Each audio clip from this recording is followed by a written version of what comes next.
ईदगाहों में अदा की गई बकरीद की नमाज, भाईचारे और अमन का दिया संदेश। बकरीद के पावन अवसर पर निरसा क्षेत्र के विभिन्न ईदगाहों और मस्जिदों में बड़ी संख्या में मुस्लिम समुदाय के लोगों ने समाज में नमाज अदा की। नमाज के बाद लोगों ने एक दूसरे को गले मिलकर बकरीद की मुबारकबाद दी और देश में अमन, शांति और भाईचारे की दुआ मांगी। बकरीद को लेकर सुबह से ही ईदगाहों में लोगों की भीड़ उमड़ने लगी थी। नमाज अदा करने पहुंचे लोगों ने पूरे उत्साह और श्रद्धा के साथ त्यौहार मनाया। नमाज के बाद मौलाना ने अपने संबोधन में कहा कि बकरीद केवल कुर्बानी का पर्व नहीं, बल्कि त्याग, इंसानियत और जरूरतमंदों की मदद करने का संदेश देने वाला त्यौहार है। मौलाना ने लोगों से आपसी सौहार्द बनाए रखने, अफवाहों से दूर रहने और प्रेम व भाईचारे के साथ त्यौहार मनाने की अपील की। नमाज के बाद बच्चों और युवाओं में खास उत्साह देखा गया और लोगों ने एक दूसरे को मिठाई खिलाकर खुशियां साझा की। त्यौहार को शांतिपूर्ण ढंग से संपन्न कराने के लिए प्रशासन की ओर से सुरक्षा के पुख्ता इंतजाम किए गए थे। सर्किल इंस्पेक्टर फागू होरो और कुमारधुबी ओपी प्रभारी मैथ्यू का पुलिस बल के साथ विभिन्न ईदगाहों में लगातार निगरानी करते नजर आए। तमाम मीडिया बंधुओं को ईद उल अजहा की, बकरीद पर्व की बहुत बहुत मुबारक। आज हम लोग का जो पर्व है, ये पर्व है कुर्बानी का, जो हम लोग इब्राहिम अलैहिस्सलाम की सुन्नत को मनाते हैं, जो पूरी दुनिया में हर मुसलमान इस चीज़ को मनाता है। और इस पर्व को मनाने का मकसद है कि इसका पैगाम पहुंचाना लोगों में। हम लोग ये पर्व को मनाते हैं ताकि एक आपसी भाईचारा बना रहे और इस पर्व के जो हम लोगों का है, और आप मीडिया के माध्यम से तमाम झारखंड वासियों को, अपने क्षेत्र वासियों को शांति का पैगाम देते हैं कि आपस में सब मिलजुल कर रहें और इस पर्व को शांतिपूर्वक मनाएं।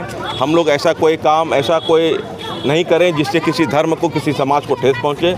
और सबसे बड़ी बात है कि किसी भी आप सोशल मीडिया में या किसी भी सोशल मीडिया अकाउंट में किसी तरह का ऐसा विवादित चीज़ को ना डालें, विवादित वीडियो ना डालें जिससे माहौल ख़राब हो, क्योंकि हम लोगों को पता है कि आज का जो माहौल है छोटे छोटे बातों को एक बड़ा विवाद बनाने का काम होता है। तो इसलिए हम लोगों को बहुत संभल के चलने की ज़रूरत है और ऐसा काम करें कि तमाम क्षेत्र में हम लोग का शांति बना रहे, आपसे भाईचारा बना रहे। हम लोगों का ईद अज़हा है और इसका जो सबसे अहम काम है नमाज पढ़ ली गई है। इसके बाद मुसलमान कुर्बानी देते हैं और ये नबी पाक सल्लल्लाहु अलैहि वसल्लम और सैयदना इब्राहिम अलैहिस्सलाम की अज़ीम सुन्नत है जो हम लोग अदा करते हैं।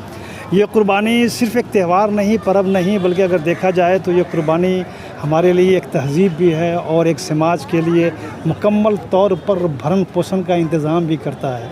इसलिए हमारे नबी सल्लल्लाहु अलैहि वसल्लम शाद रमाया है कि एक हिस्सा खाओ और 2 हिस्सा तकसीम करो।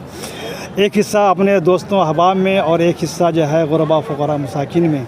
तो ऐसे अगर देखा जाए तो ये कुर्बानी हमारे लिए सिर्फ़ एक पर्व नहीं है, बल्कि मुकम्मल तौर पर एक अच्छे बड़े समाज के लिए भरण पोषण का भी इंतज़ाम करता है। और वो तफसील में बोलेंगे तो आगे बहुत टाइम नहीं होगा। जितना भी ये अकरा, बकरा, खस्सी और जो भी बड़े जानवर ख़रीदारी वारी होती है, मैं समझता हूँ करोड़ों में जो है इसका कारोबार होता है और अच्छे लोगों का एक कारोबार होता है। अब हमारी गवर्नमेंट जो चाहे करे, मैं नहीं कह सकता हूँ। बहरहाल हम मज़हब इस्लाम के मानने वाले हैं और मज़हब इस्लाम में जो कुछ हमारे लिए ज़रूरी है वो तो हर हाल में करेंगे, चाहे यहाँ रहें चाहे जहाँ रहें।